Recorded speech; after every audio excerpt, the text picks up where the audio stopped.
I'm so excited to have you join me through this video to really help work around upper back pain. So this is really where we're talking about posture, because I mean, how many of us end up at the end of the day slouched in front of our desks, in front of our phones, in front of our laptops? It's just something that's almost become part and parcel of our lifestyle. But we also know the impact that it's having on us physiologically, it's having on us energetically too. So what we want to do is we want to correct this by opening up the upper back to release that stiffness, because if there's no space, the energy is stuck. And when energy is stuck, it cannot flow. And in that stuckness, we find tension, and tension weaves into pain. So first and foremost, we need to create a space so that the flow of energy can circulate smoothly. So we'll often find with upper back here, I'm talking about those who suffer from neck spondylitis, stiff shoulders, a rounding, a kyphosis. Kyphosis is simply a rounding in your shoulders where you're feeling hunched over. Yeah. So here, this is all that you're constricting in terms of the space around the body in the upper back. So in order to create that space, we're having to do the opposite of our so-called everyday posture.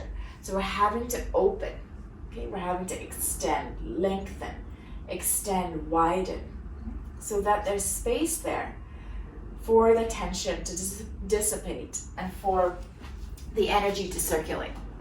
So firstly, before we actually mobilize, we want to stabilize. This is a rule for any safe practice. So you never want to go from feeling achy to hyperbendy, because that's where injury is prone.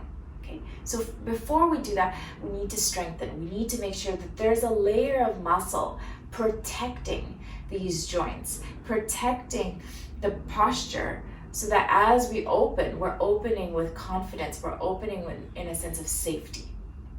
So we're going to use some isometrics here. Simply interlace your fingers and place them at the back of your head. And what you want to do is you want to push your hands into your head, and you want to push your head into your hands. So this is equal and opposite, it's isometric, right? So you want to push one way and resist the other way. And that resistance is what brings about strength, and is what brings about this layer of safety, especially around the neck and the base of the spine. So you're going to interlace your fingers, push into your hands, and let your hands resist. See if you can unlock your jaw. You're not holding that tension, you're just strengthening. So excellent for neck pain. Yeah, and you just breathe maybe 5 deep breaths. And then if you're comfortable, you hold it for another 5 deep breaths. And if you find that there's pain somewhere else, you simply shift the placement of your hands. So this is where awareness comes in. You simply shift and just notice, oh, do I feel stronger or do I feel weaker to push and resist into this position, or higher into this position? Okay, so this, what happens is you're not only strengthening the muscles in your neck, also around the shoulder girdle. Yeah, you're also going to feel your arms engaged too. And then often what happens is that maybe one side feels really stiff, right? Or one shoulder feels really tense. So we also want to do the same thing on the side. So push into the head pushes in to the hand, and this is what strengthens the side of the neck and into the shoulders. Okay, so it works the shoulders too if you can open out your elbows. You're not staying here in kyphosis. You're opening and you're keeping your elbow out, and you're pressing your head in. Quite a few things, but you learn to layer it. So first, just find the strength in the side body and keep the back long. And then, if you're comfortable, you keep opening out the elbow. So step by step, we progress gently, with pace, and with patience, with gentleness with ourselves. The whole point of why we're here is to bring that, cultivate that sense of self-love. We're doing this because we want to feel optimal, and not from a place of control, but a place of acceptance, to understand what we need and to give it, allow it, learn from it. Yeah, so it's a place of discovery too. Sometimes we don't even know how much tension we're holding until we begin to be aware.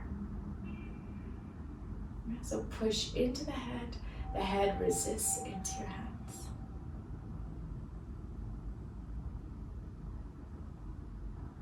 Okay, good. So this really helps with the neck, also the shoulders.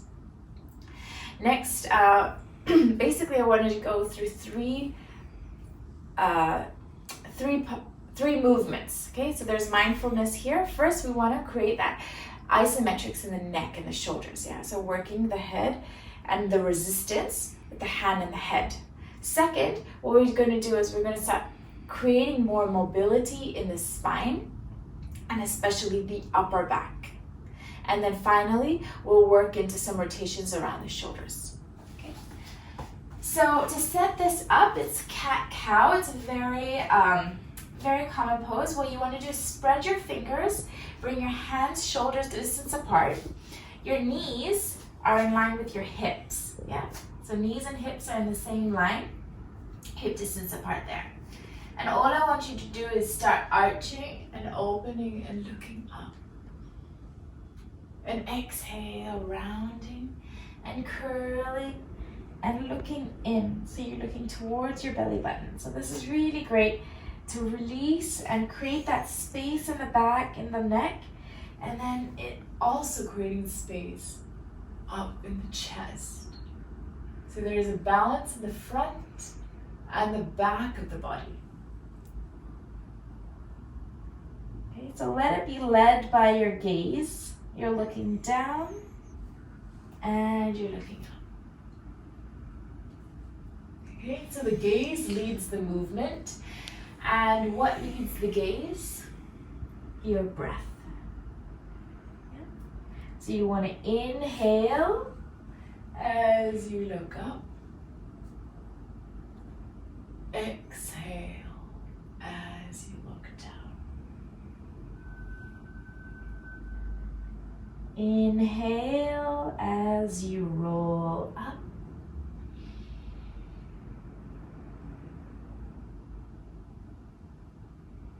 Exhale as you roll down.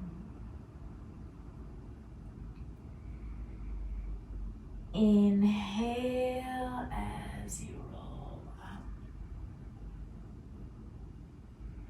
And exhale as you roll down. It's excellent to just literally hit a reset button on your posture.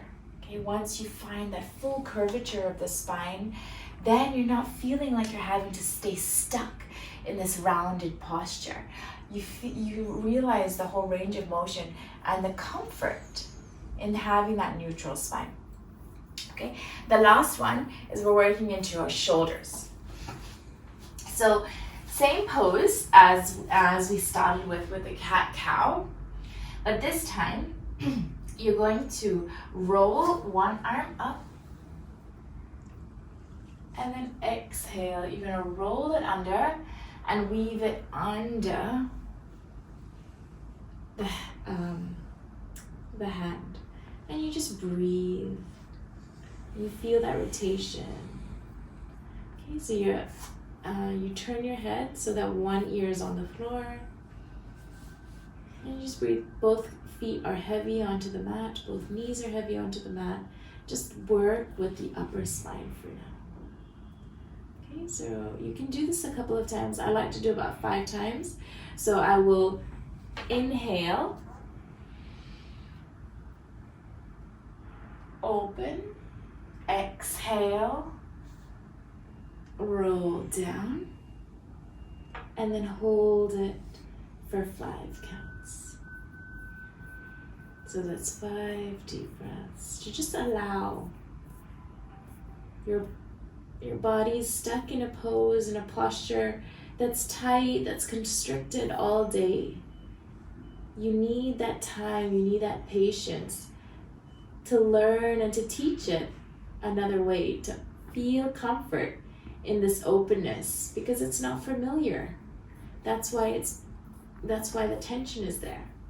So you want to have that time to just breathe and create that sense of comfort with the familiarity, which is why we practice, we come back to it, we repeat it, because we're doing it from a sense of awareness, where we're listening to the body rather than controlling and commanding. Yeah? So do this on both sides, and you'll really feel just the amount of space, the amount of openness that you can create in your neck and your shoulders and your chest by these simple 3 movements: the isometrics, the mobilization in the cat-cow from your chest open to shoulders, and then the rotation on both sides too. Love your practice, and your practice will love you. Namaste.